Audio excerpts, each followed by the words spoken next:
देखो बेटा, capacity of a parallel plate condenser, condenser का मतलब कैपेसिटर ही होता है बेटा, 5 माइक्रोफैराड है। मैंने glass plate is placed between the plates.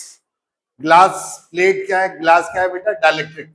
तो डाइलेक्ट्रिक को अगर हम फिल करेंगे तो वो कह रहा है इट्स पोटेंशियल डिफरेंस घट गया कितने टाइम्स, 1/8 टाइम्स। अब देखो बेटा, जब कैपेसिटर में कोई किसी आइसोलेटेड चार्ज कैपेसिटर है बेटा, उस पर पहले से चार्ज है, और अगर हमने इसके डाइलेक्ट्रिक फिल किया बेटा तो चार्ज सेम रहता है।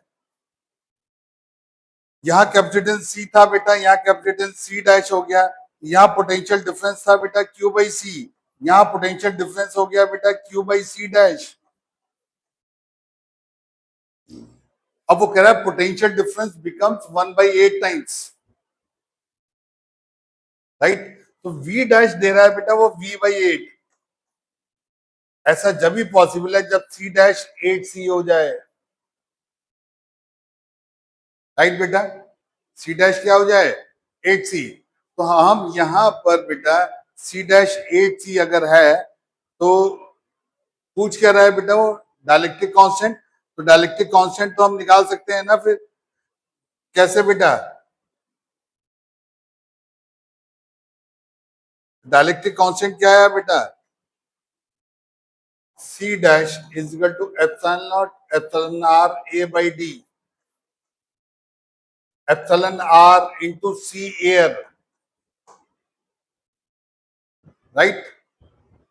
और C dash कितना दिया है बेटा, 8 times of C air is equal to epsilon r into C air।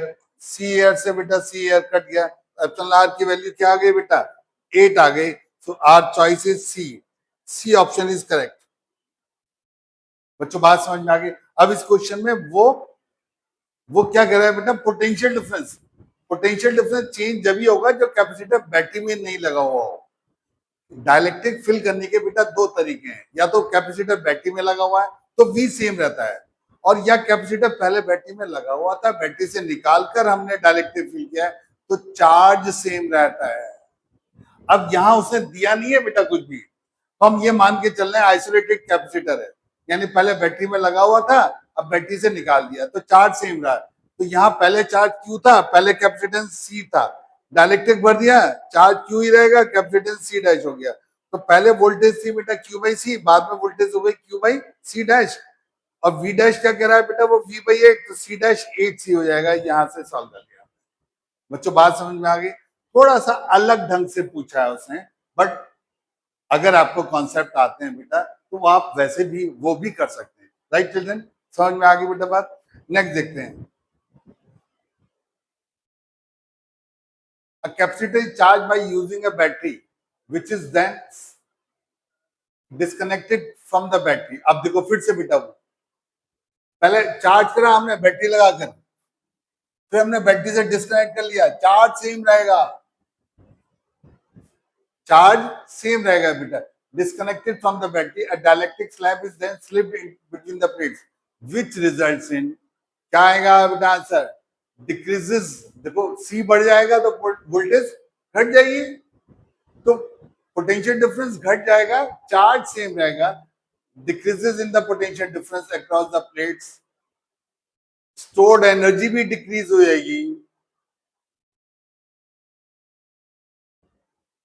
Stored energy क्यों डिक्रीज हो गई बेटा, एनर्जी क्या होगी, half Q square by C, charge same है ना बेटा, तो ये वाला एक्सप्रेशन यूज करेंगे। सी बढ़ा है तो एनर्जी भी कम हो जाएगी, ठीक है बेटा, but no change in charge on the plate. This is the correct answer. आप पढ़ लो, देखो आप पढ़ के आराम से देखो, पढ़ो, चार्ज सेम रहेगा क्योंकि डाइलेक्ट्रिक बैटरी से हटा के हम सब कुछ कर रहे हैं, तो वोल्टेज कम हो जाएगी, सी बढ़ा रहे हैं तो वोल्टेज कम हो जाएगी, और एनर्जी ऑफ द कैपेसिटर भी कम हो जाएगी, क्योंकि एनर्जी का फॉर्मूला लेंगे बेटा हाफ क्यू स्क्वायर बाई सी, सी बढ़ रहा है, क्यू वही है बेटा, तो यू कम हो जाएगा, राइट, चार्ज सेम रहेगा। थर्ड क्वेश्चन देखते हैं बेटा, energy of A charge capacitor is given by the expression. ये तो पता ही है तुम्हें, एनर्जी ऑफ द कैपेसिटर यही होती है बेटा हाफ क्यू स्क्वायर बाई सी, तो this is the answer. Next देखो बेटा, capacity of a condenser is this much farad and it's potential difference is 100 volt. Energy stored, yes बेटा. अब एनर्जी स्टोर्ड का कौन सा फॉर्मूला यूज करोगे बेटा? कैपेसिटर में बेटा जितनी एनर्जी स्टोर होती है जब आप उसे डिस्चार्ज करोगे किसी चार्ज कैपेसिटर को, जैसे ये सपोज बेटा कैपेसिटर है, बैटरी में लगा हुआ था, वोल्टेज वी नॉट थी, कैपेसिटेंस सी नॉट था, तो एनर्जी आ गई half C not V not square. और जब बेटा इस कैपेसिटर को किसी रेजिस्टेंस के अक्रॉस डिस्चार्ज करोगे, इसकी सारी एनर्जी इसके अक्रॉस आ जाएगी. तो एनर्जी का फॉर्मूला क्या आ जाएगा बेटा? Half C V square. That you can solve, so you can get this result. 2 into 10⁻⁻2 मतलब 0.02 जूल. राइट चिल्ड्रन, समझ में आ गई बेटा बात? तो कैपेसिटर को डिस्चार्ज करने का क्या तरीका है बेटा? या तो किसी दूसरे कैपेसिटर के साथ लगा दो या रेजिस्टेंस के साथ लगा दो. तो कैपेसिटर अपनी सारी एनर्जी रेजिस्टेंस के अक्रॉस ट्रांसमिट कर देगा, हीट की फॉर्म में एमिट कर देगा. राइट बच्चों, नेक्स्ट देखते हैं बेटा. Insulated sphere of radius r1 r2 having charges q1 q2 respectively are connected to each other. अब देखो बेटा, दो स्फीयर है, दो स्फीयर है बेटा,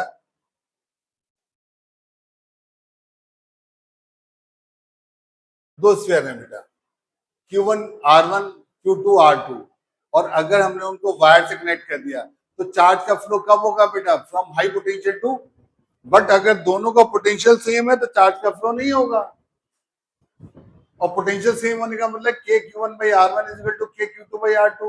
यानी Q1 R2 अगर Q2 R1 के इक्वल है तो चार्ज का फ्लो नहीं होगा.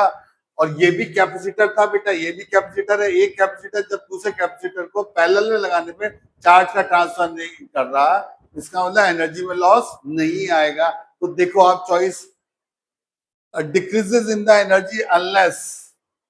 हाँ, एनर्जी डिक्रीज जब ही होगी बेटा जब पोटेंशियल सेम होंगे तो चार्ज का फ्लो ही नहीं होगा. समझ में आई बेटा बात? तो no change in energy of the system, ऐसा तो हो ही नहीं सकता.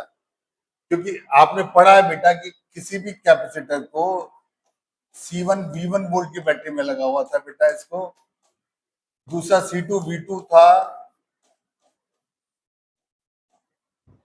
और इनको बैटरी से निकाल कर बेटा अगर हमने पैरेलल में लगा दिया, ये वायर से कनेक्ट करने का मतलब दोनों कैपेसिटर पैरेलल में लगा दिए. ऐसे क्यों बेटा कह रहा हूं मैं? क्योंकि दोनों की पॉजिटिव प्लेट, ये दोनों की पॉजिटिव प्लेट थी और दोनों की नेगेटिव प्लेट इंफिनिटी में मानना है, और इंफिनिटी तो आपस में जुड़ी हुई है. तो यही चीज तो हो गई. तो एक कैपेसिटर दूसरे कैपेसिटर को चार्ज ट्रांसफर यह भी करेगा जब उनके बीच में पोटेंशियल डिफरेंस अलग है. अगर पोटेंशियल डिफरेंस सेम है तो चार्ज ट्रांसफर नहीं करेगा. क्लियर हो गई बच्चों बात? नेक्स्ट देखो, which one statement is correct? A parallel plate condenser is connected with a battery. Its charge, potential difference, electric field, and energy stored are this. In order to fill the complete space between the plates, a dielectric slab is inserted in the battery. Now the corresponding values of Q, V, E are. Yes बेटा देखो, parallel plate capacitor है connected with A battery. ठीक है जी, battery से connected है बेटा, figure बनाई हुई है. It's charge, potential difference, electric field and energy stored दी हुई है. In order to fill the complete space between the plates, dielectric slab is inserted in the battery. Is still connected. Battery connected है बेटा, battery connected है तो voltage same रहेगी. और हमने सी बढ़ा दिया बेटा डाइलेक्ट्रिक. क्यू क्या होता है? सीवी. सी बढ़ गया, सी नॉट से बड़ा हो गया बेटा, तो क्यू क्यू नॉट से बड़ा हो गया. इसका मतलब इस पर और चार्ज आ जाएगा. और U क्या होता है बेटा? Half C V square. But C अब बढ़ गया तो U भी बढ़ जाएगा बेटा, तो U की value greater than U not हो जाएगी. इलेक्ट्रिक फील्ड क्या होती है बेटा? इलेक्ट्रिक फील्ड होती है V by D. Electric field क्या होती है बेटा? V by D. डी तो चेंज नहीं करी और V में कोई चेंज हुआ ही नहीं क्योंकि बैटरी लगी हुई थे, तो इलेक्ट्रिक फील्ड रिमेन सेम.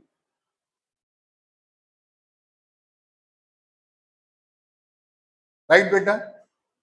तो Q greater than Q not हो जाएगा. Only option is a. Right बच्चों. ई तो सेम रहा इलेक्ट्रिक फील्ड. ये तो सी वाला तो वैसे ही गलत है. V greater than V not, ये भी गलत है बेटा, क्योंकि बैटरी लगी हुई है, वोल्टेज सेम रहेगी. तो ये भी गलत है. U greater than U not, ये सही है. एनर्जी पे बढ़ गई, तो दोनों चीज सही है बेटा. बच्चों बात समझ में आ गई. नेक्स्ट देखते हैं charge capacitor. The energy resides. Energy charge capacitor में एनर्जी कहाँ होती है बेटा? दो प्लेट्स के बीच में जो इलेक्ट्रिक फील्ड होती है उसमें एनर्जी होती है. The field between the plates. This is the answer. Right बेटा. Energy stored in a condenser of capacity C, which has been raised to a potential V, is given by. Energy stored क्या होती है बेटा? Half CV square. So this is correct. If two conducting spheres are separately charged and then brought in contact, फिर बेटा वही conducting sphere क्या होता है? आइसोलेटेड कंडक्टिंग स्फीयर भी कैपेसिटर होता है. उसकी नेगेटिव प्लेट इंफिनिटी पे होती है और पॉजिटिव प्लेट उसकी सरफेस पे होती है. तो कह रहा है two conducting spheres are separately charge. फिर से वही है बेटा. एक C1 है, V1 वोल्ट से चार्ज है. C2 है, V2 वोल्ट से चार्ज है. And then brought in contact. फिर हमने उसको बैटरी से निकाल कर आपस में कांटेक्ट पर ले आए बेटा. पॉजिटिव प्लेट को पॉजिटिव से लगा दिया, नेगेटिव प्लेट को नेगेटिव से लगा दिया. ठीक है. तो पहली चॉइस देखो, total energy of the two spheres is conserve. नहीं, इनिशियल एनर्जी यू. तो एनर्जी में लॉस होता है हीट की फॉर्म में. इन कनेक्टिंग वायर में हीट की फॉर्म में लॉस होता है बेटा. यू इनिशियल क्या थी बेटा? दोनों चार्ज थे, तो यू इनिशियल ये थी. You final half C1 plus C2 V square. C1 plus C2 net capacitance हो गया. V कॉमन पोटेंशियल हो गया. और कॉमन पोटेंशियल कैसे निकालेंगे बेटा? Total charge upon total capacitance. Total capacitance. Total charge क्या है बेटा? Q1 plus Q2. और टोटल कैपेसिटेंस क्या होगा? दोनों पैरेलल में लगे हैं, C1 प्लस C2. Q1 क्या था बेटा? C1 V1. Q2 क्या था? C2 V2. Q1 C1 V1, Q2 C2 V2. इससे V निकाल लेंगे बेटा. और इस V की वैल्यू, ये वाली V की वैल्यू बेटा यहां रख दोगे, तो एनर्जी लॉस आ जाएगा. तो total charge on the two sphere is conserve. This is fine. Energy conserve नहीं है. Both the total energy and charge are conserve. ये भी गलत है बेटा. The final potential is always the mean of potential. नहीं, ये भी गलत है. V कोई V1 प्लस V2 बाई 2 है? नहीं, V की वैल्यू है बेटा. तो C1 V1 plus C2 V2 upon C1 plus C2 है. राइट बेटा. Only B option is correct. Next देखो, two insulated charge spheres of radius 20 and 25 centimetre and having equal charges Q are connected by a copper wire. फिर से बेटा वही, दोनों पे same charge है. इसकी सरफेस पे पोटेंशियल V1 ले लिया, इसकी सरफेस पे पोटेंशियल V2 ले लिया. राइट बेटा. अगर हमने इनको वायर से कनेक्ट किया तो चार्ज का फ्लो होगा बेटा from high potential to low potential. और दोनों पे चार्ज सेम है, तो जिसकी रेडियस छोटी है उसका पोटेंशियल ज्यादा होगा, क्योंकि V होता है KQ बाई R. रेडियस छोटी किसकी है बेटा? रेडियस छोटी देखो 20 सेंटीमीटर वाले की है, तो इसका पोटेंशियल ज्यादा होगा. तो V1 बड़ा होगा V2 से बेटा. तो जब हम उन्हें वायर से कनेक्ट करेंगे तो हाई पोटेंशियल से लो पोटेंशियल चार्ज का ट्रांसफर होगा. और जब तक होगा जब तक पे दोनों पे पोटेंशियल सेम ही हो जाता है. तो both the spheres will have same charge. नहीं, फाइनल चार्ज सेम ही होगा. पहले चार्ज सेम था, फाइनल चार्ज सेम ही होगा. दूसरी बात, charge on the 20 centimetre will be greater than. नहीं, चार्ज अब पोटेंशियल सेम होगा ना बेटा.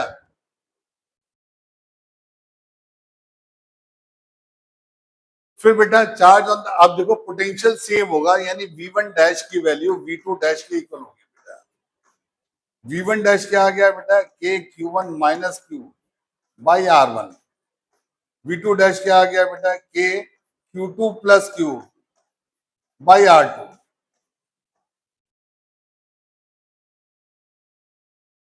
ठीक है बेटा. तो charge on the 25 centimetre sphere will be greater than. 25 centimetre कौन सा है बेटा?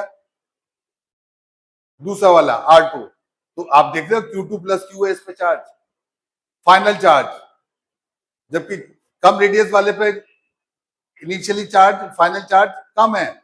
तो फाइनल चार्ज जिसकी रेडियस ज्यादा है उस पर फाइनल चार्ज भी ज्यादा होगा, तभी पोटेंशियल सेम होंगे। ठीक है बेटा, तो कौन सी चॉइस सही है? सी वाली चॉइस सही है। देख लो आप पढ़कर, बहुत आराम से बता रहा हूं, बहुत बढ़िया तरीके से, बहुत कॉन्सेप्ट क्लियर करते हुए। आपको हर चीज समझ में आएगी, पेशेंस से सुनना समझना, बट बेटा कॉन्सेप्ट क्लियर होना चाहिए एक बार। राइट बेटा?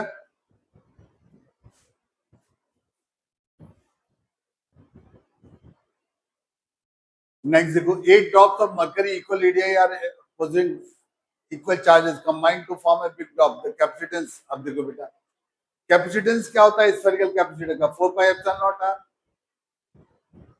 ठीक है बच्चों, और 8 ड्रॉप्स हैं बेटा, पहला वॉल्यूम ये था, दूसरा वॉल्यूम ये हो गया, तो R2 R1 आ गया। C2 क्या होगा? 4 pi epsilon not R2, R2 क्या है बेटा? 2 R1, तो C2 2 C1 हो गया। तो कैपेसिटेंस बड़ी ड्रॉप का दुगना हो जाएगा।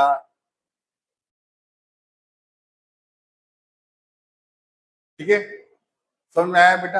अब जबकि बड़ी ड्रॉप का जो टोटल चार्ज है बेटा, वो वही होगा जो 8 ड्रॉप्स का टोटल चार्ज था। ठीक है, नेक्स्ट देखो बेटा, condenser of capacity 50 microfarad is charge through 10 volt, energy is equal to half CV square. Half CV square, क्योंकि V दिया है ना, सिंपल। कौन सी चॉइस है बेटा? This choice is correct. Potential gradient at which the dielectric of a condenser just get punctured. Yes. किसी भी capacitor की प्लेट में बेटा,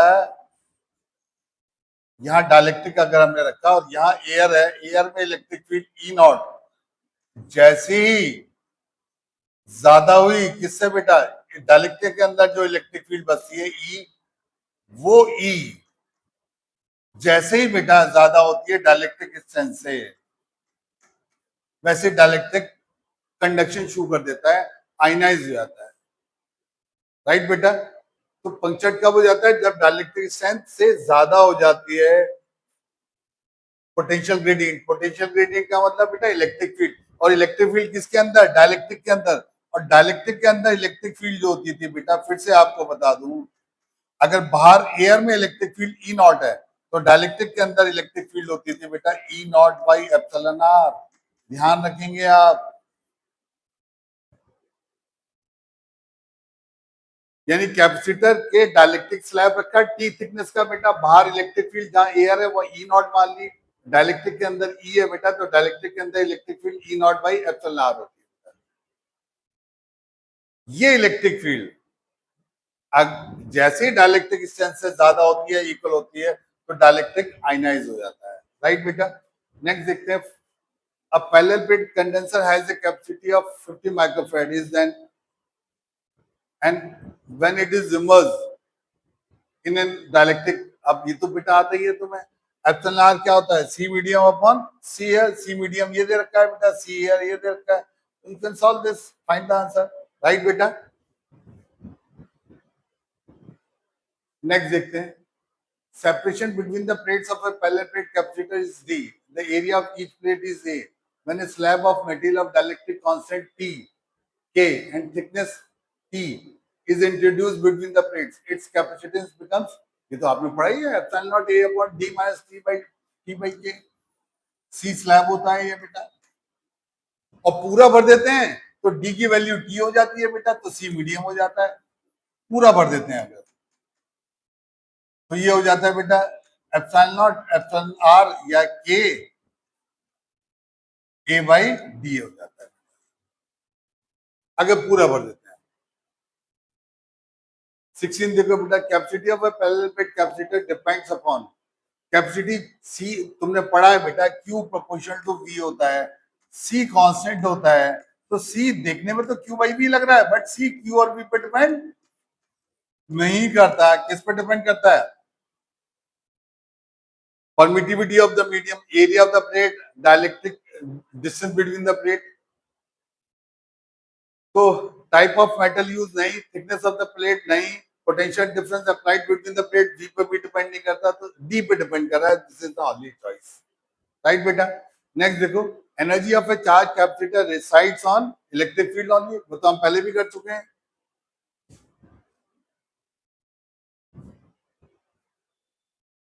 No current flows between the two charge connected together when they have the same potential. Same potential होगा तो charge flow नहीं होगा, even when these are connected through a wire. समझ में आया बेटा? तो वी पोटेंशियल सेम होने का मतलब क्यू बाई सी का रेशियो सेम हो। This is the choice. Next देखते हैं बेटा, capacity of a parallel plate capacitor is C, the capacity when the separation between the plate is half. ये तो आसान है बेटा, epsilon naught A by D, C inversely proportional to D है, तो डी हाफ किया तो सी डबल हो गया। तो this is the answer. 8 small drops each of radius r having same charge are combined to form a big drop. The ratio between the potential of bigger drop, देखो 8 drop से बड़ी drop बनाई, छोटी drop का potential KQ1 by R1, बड़ी drop का KQ2 by R2। Q2 क्या होगा बेटा 8Q1, R2 क्या होगा 2R1, तो V2 4V1 आ गया। तो V2 जब 4V1 आ गया बेटा, तो V2 by V1 पूछा है ना, ratio between the potential of bigger drop. Bigger drop हमने R2 को माना है, तो V2 by V1 यानी 4:1 पूछा। नेक्स्ट देखो बेटा, 1000 small water droplets each of radius r charge cube coalesce together to form a bigger drop. The potential of the bigger drop is larger than the, ये तो हमने निकाला ही वही KQ1 by R1 KQ2 by R2, तो 100V1 आ गया, right बेटा। So this is the correct answer. Next देखो, a parallel plate capacitor is immersed in oil of dielectric strength 2. The field between the plates. अब बेटा capacitor को अगर हम dielectric में फिल करते हैं बेटा बैटरी से निकाल कर, बट उसने ये नहीं दिया बेटा पहले plate condenser is immersed in oil, इसका मतलब आइसोलेटेड चार्ज कैपेसिटर है। ये आप ऐड कर सकते हैं बेटा, ये गलती है थोड़ी सी। चार्ज कैपेसिटर यानी कैपेसिटर ऑलरेडी चार्ज है, इसका मतलब क्यू सेम रहेगा बेटा। और डायलेक्ट्रिक भरेंगे तो कैपेसिटेंस बढ़ गया, तो वी क्या हो जाएगा V dash Q by C. पहले वी क्या था बेटा, राइट बेटा, तो V dash less than V हो गया क्योंकि सी बढ़ गया, V dash less than V हो गया, राइट बेटा। और ई क्या होता है V by D, V dash कम हो गया, वी कम हो गया, डी वही है बेटा, ई डैश भी ई से कम हो जाएगी, तो डिक्रीजेस प्रोपोर्शन टू 1/2 टाइम्स, क्योंकि वी डैश क्या हो गया बेटा वी बाई के।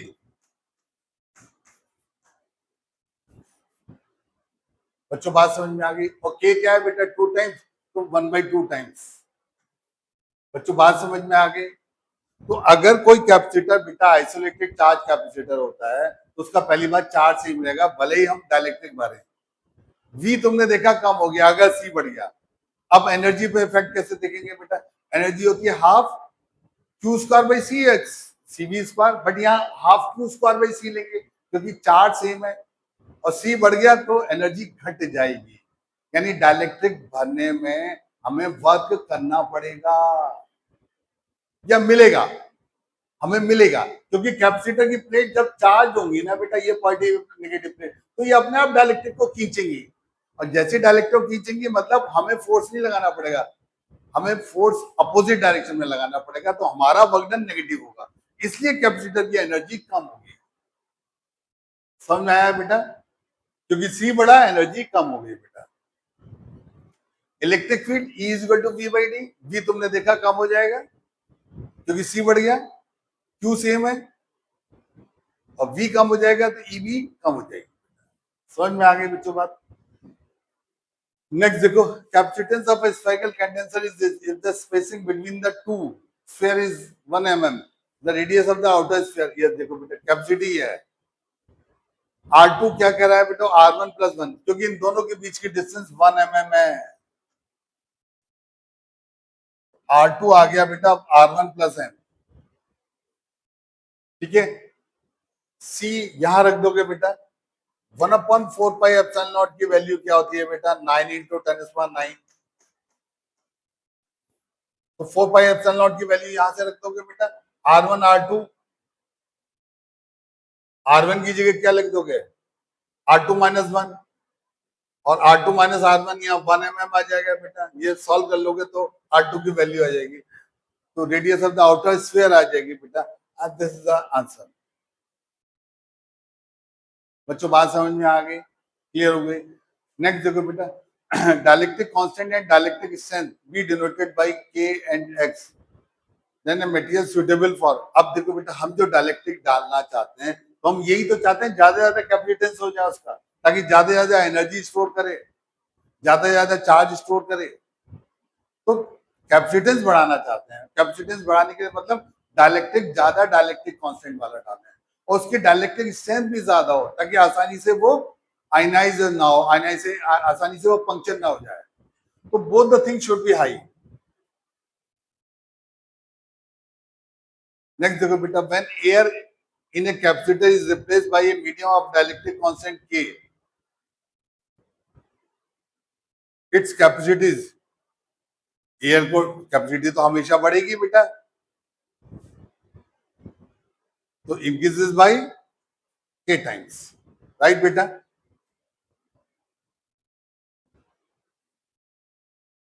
ट्वेंटी सिक्स देखो बेटा, 64 drops each having charge, 64 drops का ये चार्ज हो गया।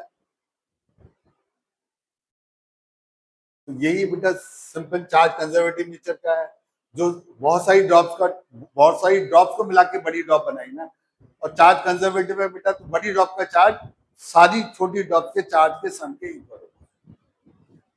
नेक्स्ट देखो बेटा, capacity of a parallel plate capacitor increases with the, capacity कब बढ़ती है बेटा? एरिया बढ़ाने से, डिस्टेंस कम करने से। समझ में आया बेटा? डिस्टेंस कम तो दे नहीं रखी, एरिया बढ़ाने का दे रखा है बेटा, तो ये आ गया। Radius of the two metallic spheres A and B are given this much, this much. They are connected by a thin wire. The system is given a certain charge. The charge will be greater. Wire से जब connected है ना बेटा, तो potential same होगा, और potential क्या है? KQ1/R1, KQ2/R2। तो जिसकी रेडियस बड़ी है उसका चार्ज छोटा होगा, जिसकी रेडियस छोटी है उसका, यानी कि बेटा Q1, अगर Q1 बड़ा है तो R1 भी बड़ा होगा, तो बड़े वाले स्फीयर पे ज्यादा चार्ज होगा, तभी तो पोटेंशियल सेम आएगा।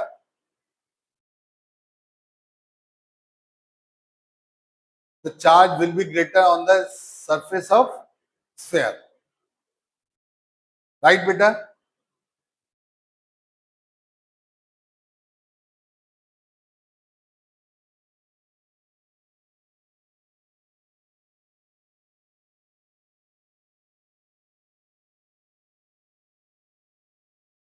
Surface of bigger sphere, bigger sphere होगा। अब बिगर कौन सा था? ए, क्योंकि उसकी रेडियस R1 थी और R1 बढ़ा दे रखा था बेटा R2 से, तो this is the choice. Capacity of spherical conductor in younger system, capacity क्या होती थी बेटा स्फेरिकल कंडक्टर की? 4πε0r।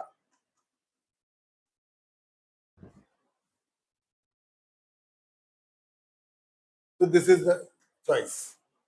नेक्स्ट देखो बेटा, can a metal be used as a medium for dielectric? No, क्योंकि मेटल को अगर हमने बेटा कैपेसिटर की दो प्लेट के बीच में मेटल भर दिया, मेटल का स्लैब रख दिया फुल थिकनेस T=D का, तो दोनों प्लेट शॉर्ट हो जाएंगी, क्योंकि ये पॉजिटिव प्लेट और नेगेटिव प्लेट आपस में कंडक्शन शुरू कर देंगी, तो दोनों प्लेट शॉर्ट हो जाएंगी।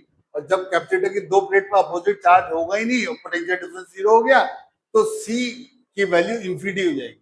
बट ऐसा कैपेसिटर एग्जिस्ट ही नहीं करता। तो डाइलेक्ट्रिक को पूरा भर सकते हैं बेटा, कंडक्टर को पूरा नहीं भर सकते। कंडक्टर का स्लैब रख सकते हैं T<D वाला। बच्चों बात समझ में आ गई? क्लियर हो गई बात? क्योंकि कैपेसिटर की दोनों प्लेट जब ये मीडियम कंडक्ट करना शुरू हो जाता है बेटा, तो ये दोनों प्लेट शॉर्ट हो जाती हैं, पॉजिटिव और नेगेटिव चार्ज आपस में एक दूसरे को न्यूट्रलाइज कर देते हैं, राइट बेटा? नेक्स्ट देखो, area of each plate of a parallel plate capacitor is 100 centimeters का and the distance between the plate is 1 mm. It is filled with mica of dielectric 6. The radius of the equivalent capacity of the sphere. देखो बेटा dielectric भरा तो epsilon naught epsilon R by D, और spherical capacitor है तो 4 pi epsilon naught R. Equivalent sphere की radius आ जाएगी ना, आर की वैल्यू निकाल लेंगे। 32nd देखो बेटा, respective radius of the two spheres spherical condenser are 12 and 9. The dielectric constant of the medium between them is 6.